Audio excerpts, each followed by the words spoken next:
তুমি জীবনে মিথ্যা কথা বলবা না, জীবনে জীবনে তুমি মিথ্যা কথা বলবে না। এবার সাহাবী ও নবীর দরবারে ওয়াদা করলেন, ঠিক আছে নবী, আমি জীবনে আপনাকে ওয়াদা দিয়েছি আমি জীবনে মিথ্যা কথা বলবো না। সাহাবী কি ওয়াদা দিয়েছে? জীবনে মিথ্যা কথা বলবেন। এই কথা বলিয়া নবীর কাছ থেকে বিদায় নিয়ে বাসায় চলে আসলো। ওই ব্যক্তি আগে থেকে মদ ছিল, আগে থেকে শরাব ছিল। এবার ঘরের মধ্যে আসিয়া মদের বোতলটা হাতের মধ্যে নিল, মদের বোতলটা হাতের মধ্যে নিয়ে গ্লাসের মধ্যে ঢাললেন। গ্লাসটা যখন মুখ বরাবর আনলেন মদ খাবার জন্য, হঠাৎ করে আল্লাহর বান্দা চিন্তা করতে লাগলো, আমি তো আমার নবীকে ওয়াদা দিয়েছি জীবনে মিথ্যা কথা বলবো না। আমি যদি এখন যদি মদকে রাসূলের দরবারে যাই, নবী যদি জিজ্ঞেস করেন সাহাবী তুমি কি মদ পান করেছো, আমাকে তো অবশ্যই সত্য কথা বলতে হবে। আমি হ্যাঁ অবশ্যই আমি মদ পান করেছি। তাহলে তো আমাকে 40 বেদ 40 কষাঘাত করা হবে, 40 গুররা মারা হবে। এই 40 গুররা তো আমার পক্ষে সহ্য করা সম্ভব হবে না। আর আমি তো মদে হিসাবে রাসূলের কাছে পরিচয় হয়ে যাব, আমি মিথ্যা কথাও বলতে পারবো না। কারণ আমি রাসূলের কাছে ওয়াদা দিয়েছি জীবনে মিথ্যা কথা বলবো না। অতএব আমি মিথ্যাও বলবো না, এই মদও খাবো না। এই চিন্তা করিয়া মদের গ্লাস হাতের থেকে ফেলাইয়া দিলেন। আর যে সমস্ত মদের বোতলগুলো ছিল সব মদের বোতল আসলিয়ে আসলিয়ে ভেঙে ফেললেন। কিসের কারণে? শুধু মিথ্যা কথা বলতেই হবে, এজন্য মদ খাওয়া ছেড়ে দিলেন, মদের বোতল পর্যন্ত ভেঙে ফেললেন।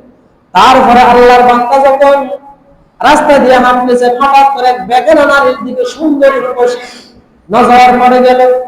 গুনার দিকে তার মন চায়, বারবার তার মনে একটু দেখা করতে মন চায়, তার সাথে একটু কথা বলতে মন চায়। এবার আল্লাহর বান্দা সুন্দরীর দিকে আকৃষ্ট হওয়ার পরে যখন তার দিকে যাওয়ার জন্য এক পাও দুই পাশ দিয়ে পা বাড়াই, হঠাৎ করে আল্লাহর বান্দার অন্তরের মধ্যে এই কথা এই চিন্তা জাগলো, আমি যদি এই মেয়ের সাথে কথা বলি, এই মেয়ের সাথে যদি আমি দেখা করি, তাহলে অবশ্যই শয়তান তো আমার সাথে লাগা আছে। আমাকে তো এই মহিলার সাথে কথা বলার কারণে জেনার মধ্যে লিপ্ত হতে হবে। আমি যদি রাসূলের দরবারে যাই, আমার রাসূল যদি আমাকে জিজ্ঞেস করে সাহাবী তুমি কি জিনা করেছো, আমি তো মিথ্যা কথা বলতে পারবো না, সত্য কথা তো বলতেই হবে, হ্যাঁ আমি জিনা করেছি।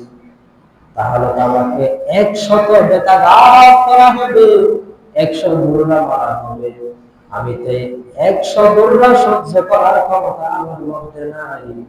অতএব আমি 100 বেতের বাড়ি খেতেও চাই না, রাসূলের কাছে জিনাকারী হিসেবে আমি রাসূলের কাছে জিনাকারী হিসেবে হতে চাই না, রাসূলের কাছে আমি গুনাহগার হিসেবে যেতে চাই না। অতএব আমি রাসূলকে মিথ্যা কথা বলতেও পারবো না, আমি মহিলার দিকে যাব না, সাথে সাথে পেছনে আসিয়া আল্লাহ দরবারে তওবা করলেন। শুধু কিসের কারণে? মিথ্যা কথা বলতে হবে সেই কারণে। আর নারীর দিকে যাই না। আমি যদি নারীর দিকে যাই, নারীর সাথে আমার কি হবে? কথা হবে। তার কোমল কণ্ঠ শুনিয়া আমি কি হয়ে যাব? দেওয়ানা হয়ে যাব। শেষ পর্যন্ত তার সাথে আমি জেনে লিপ্ত হয়ে যাব। রাসূল জিজ্ঞেস করবে তুমি জিনা করেছো? সে তো মিথ্যা কথা না বলবে, মিথ্যা কথা বলবে না, ওয়াদা দিয়েছে সত্য কথা বলতে হবে, হ্যাঁ জিনা করেছে। তাহলে তাকে 100 বেত্রাঘাত করা হবে। তার বয়সে মিথ্যা কথা বললেন না, ওই নারীর দিকে যাই নাই, তাওবা করলেন, পরিপূর্ণ মুমিন হয়ে গেলেন। সুবহানাল্লাহ। তারপরে একদিন আল্লাহর বান্দা মসজিদের ভিতরে প্রবেশ করলেন। মসজিদের ভিতরে প্রবেশ করার পরে দেখে এক মুসাফির স্বর্ণ মুদ্রার একটি ব্যাগ মাথার মধ্যে দিয়া মসজিদের ভিতরে শুয়ে আছে, আরাম করতেছে, একটু গরমের কানে বিশ্রাম করতেছে।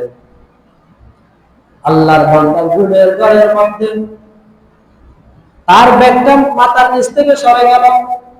ওই সাহাবী মসজিদের ভিতরে ঢুকিয়া দেখে বান্দা এক পাশে ঘুমিয়ে আছে, স্বর্ণের মুদ্রার ব্যাগটা অন্য সাইডের মধ্যে পড়ে আছে। এবার আল্লাহর বান্দা চিন্তা করলো, এটা তো স্বর্ণ মুদ্রার ব্যাগ, আমি যদি স্বর্ণ মুদ্রার ব্যাগটা আমি নিই, স্বর্ণ মুদ্রার তলাটা যদি আমি নিয়ে নিই, আমি অনেক কোটিপতি হয়ে যাব, লাখ টাকার মালিক হয়ে যাব, জীবনে আমার অভাব হবে না, জীবনে আমার অভাব হবে না। এই চিন্তা করিয়া যখন ব্যক্তি নেওয়ার জন্য তার হাতটা বাড়ায়, সঙ্গে সঙ্গে তার মনের মধ্যে চিন্তালা আসলো, তার মনের মধ্যে এই কথা জাগ্রত হলো, আমি রাসূলের কাছে ওয়াদা দিয়েছি জীবনে মিথ্যা কথা বলবো না। আমি যদি তার এই স্বর্ণ মুদ্রার ব্যাগটা যদি চুরি করে আমার ঘরের মধ্যে নিয়ে নিই, যে কোনো কারণে যদি আমি ধরা পড়ে যাই, আমি যদি চোর হিসাবে সাব্যস্ত হই, কাজী সাহেব যদি আমাকে জিজ্ঞাসা করেন তুমি কি এই মুসাফির ব্যক্তির ব্যাগটি নিয়েছো, অবশ্যই আমাকে সত্য কথা বলতে হবে, হ্যাঁ অবশ্যই আমি কি নিয়েছি, এই মুসাফিরের ব্যাগটা নিয়েছি, তাহলে তো আমাকে জনগণের কাছে চোর হিসাবে সাব্যস্ত হতে হবে, চোর হিসাবে আমার হাতটা কেটে ফেলা হবে, শরীয়তের মধ্যে চোরের শাস্তি হবে তার হাত কেটে ফেলা। শরীয়তের মধ্যে চোরের শাস্তি কি?